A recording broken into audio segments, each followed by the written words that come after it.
Turkish Airlines presents Business Africa.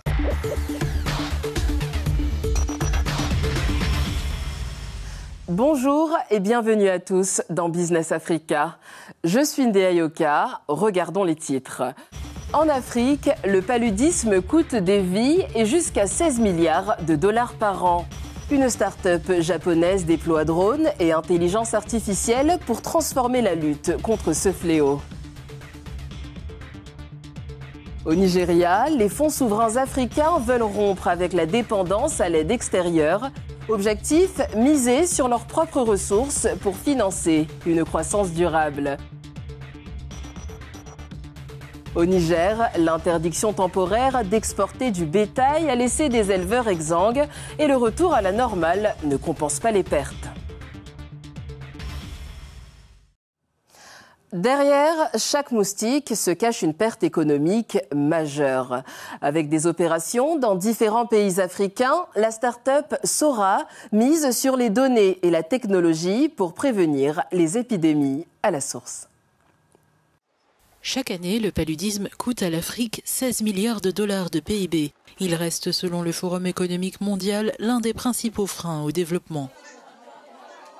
Éliminer cette maladie permettrait de libérer un potentiel économique important sur le continent, car le paludisme ne se contente pas de tuer, il affaiblit les populations, surcharge les systèmes de santé, freine l'éducation et mine la productivité. Face à la résistance croissante au traitement et aux limites des méthodes traditionnelles, souvent coûteuses et peu ciblées, la technologie ouvre de nouvelles perspectives. Au Ghana, au Kenya et en Sierra Leone, la start-up japonaise Sora Technology utilise des drones intelligents dotés d'intelligence artificielle pour localiser, cartographier et neutraliser les foyers de moustiques en y déposant des larvicides de manière ciblée et efficace. Les résultats sont prometteurs. Jusqu'à 40% d'économie sur les coûts de prévention, une réduction de 70% de l'utilisation des insecticides et une baisse de 50% des coûts de main-d'œuvre. Avec 4,8 millions de dollars levés en mai 2025, Sora prévoit d'étendre ses opérations à 6 pays africains tout en développant des drones encore plus autonomes et une intelligence artificielle plus performante. Pour le fondateur de Sora, Yosuke Kaneko, l'enjeu dépasse la santé publique. Il s'agit de renforcer les capacités locales, réduire la dépendance à l'aide extérieure et créer un cercle vertueux pour un développement durable en Afrique. Pour en discuter, nous recevons cette semaine Yosuke Kaneko, le fondateur de Sora Technology, qui nous explique comment l'innovation peut changer la donne face au paludisme. Monsieur Kaneko, bienvenue dans Business Africa. Le paludisme entraîne pour l'Afrique des pertes estimées à 16 milliards de dollars par an. Comment Sora Technology se positionne-t-elle en tant que levier à la fois économique et sanitaire ?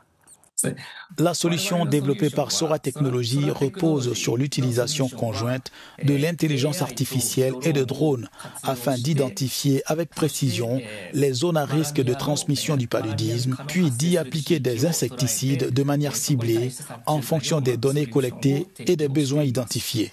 Vous avez récemment levé 4,8 millions de dollars. Dites-nous à quoi servira ce financement et comment prévoyez-vous de développer vos opérations sur le continent ? Les fonds que nous avons levés cette fois-ci seront utilisés pour étendre à l'ensemble du continent africain une initiative ayant déjà fait ses preuves au Ghana. Concrètement, ces fonds permettront de déployer des équipes opérationnelles sur le terrain et de financer l'accompagnement des ministères de la Santé locaux dans la mise en œuvre de l'intégration de cette technologie. La résistance aux médicaments antipaludiques est un sujet de plus en plus préoccupant. Est-ce que votre technologie permet d'anticiper ou d'adapter la lutte face à cette nouvelle menace ? Ce type de système en canister, autrement dit en cartouche, pose de très grands enjeux en matière de résistance aux produits. Pourquoi ? Parce que si une résistance aux insecticides se développe, il faut alors créer une nouvelle génération de médicaments ou de produits, ce qui engendre des coûts extrêmement élevés. Notre solution permet de réduire directement la quantité de produits utilisés, ce qui allonge considérablement la durée avant que ne se développe une résistance. Au lieu qu'un insecticide devienne rapidement inefficace, il peut être utilisé plus longtemps.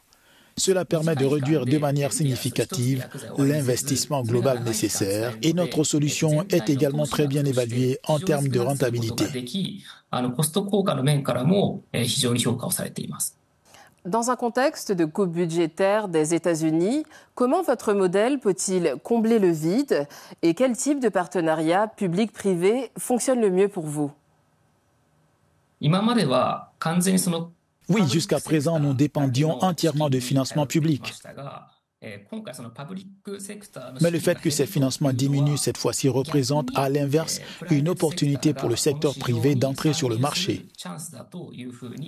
Parce que la santé mondiale n'est pas une dépense, mais un investissement.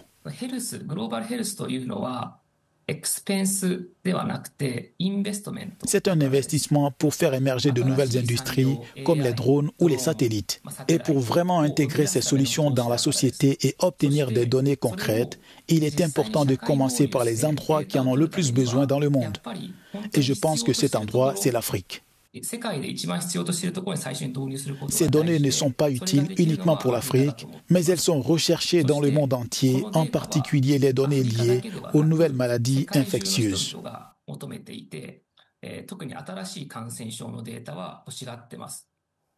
C'est pourquoi, dans notre cas, les investisseurs ne viennent pas d'Afrique, mais ce sont en réalité des investisseurs japonais qui financent des projets en Afrique. Monsieur Kaneko, je vous remercie. Merci et bonne journée à vous. À Abuja, les dirigeants de fonds souverains africains veulent passer à l'action en finançant des projets stratégiques. Et pour cela, ils misent sur l'énergie, les infrastructures et l'agro-industrie. À Abuja, des représentants de fonds souverains africains, d'institutions financières et de partenaires internationaux se sont réunis pour la 4e édition du Forum des investisseurs souverains africains. L'enjeu, mobiliser davantage de capital mondial pour financer un développement transformateur sur le continent. Le forum met en lumière un impératif commun, tirer parti des fonds souverains africains pour transformer les économies locales. À la clé, des investissements structurants dans les infrastructures, l'énergie et l'agro-industrie. Il faut changer notre état d'esprit et utiliser le capital que nous avons déjà ici pour le diriger vers des projets d'infrastructure. Les fonds souverains africains doivent catalyser des investissements qui transformeront nos pays en créant des emplois durables, des revenus et de la richesse.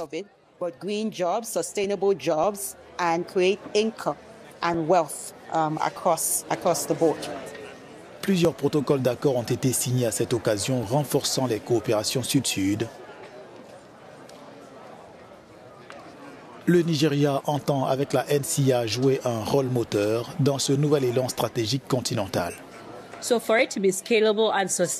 Pour que ce soit viable et durable, il faut un cadre réglementaire adapté, des lois solides, une gouvernance rigoureuse au sein des fonds souverains et une équipe compétente à l'abri des interférences politiques.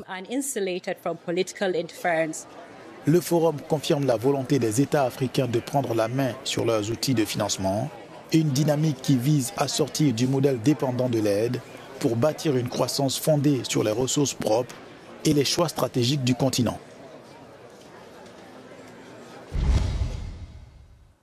Au Niger, la suspension des exportations de bétail pour la Tabaski a laissé des troupeaux invendus.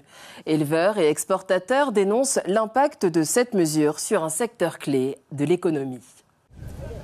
Le Niger a rétabli les exportations de bétail après une interdiction en mai 2025 visant à approvisionner les marchés locaux pour la Tabaski.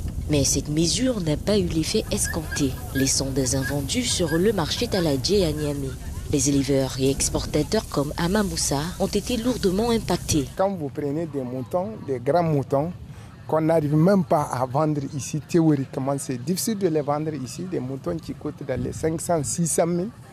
Que vous en avez 3 ou 4, ça te fait déjà 1 200 000 voire 2 millions. Les centaines de moutons en question, à supposer que même si c'est un prix minimum de 150 000, ça fait déjà 15 millions. Donc c'est dans les 15 millions qu'il faut enlever les capteurs, les charges, tout. Le secteur représente 62% des exportations agricoles et emploie plus de 80% de la population. Pour les syndicats, cette décision a eu des effets contre-productifs. Beaucoup d'entre nous empruntent aux banques pour acheter du bétail à exporter vers le Sénégal, la Côte d'Ivoire ou le Gabon. Mais tout est bloqué. L'un de nos collègues a vu sa cargaison de 400 moutons être retenue pendant plusieurs jours. L'élevage nourrit plus de 80% de la population nigérienne. La décision d'interdiction a pris de court les éleveurs et a directement impacté leurs activités, en particulier dans les principales régions productrices qui dépendent fortement des exportations pour assurer leurs revenus. Les professionnels du secteur appellent désormais à une concertation plus étroite avec les autorités afin d'éviter de fragiliser l'économie du pays. Et voilà qui conclut Business Africa. Pour revoir cet épisode, rendez-vous sur africanews.com et sur toutes nos plateformes digitales. À bientôt.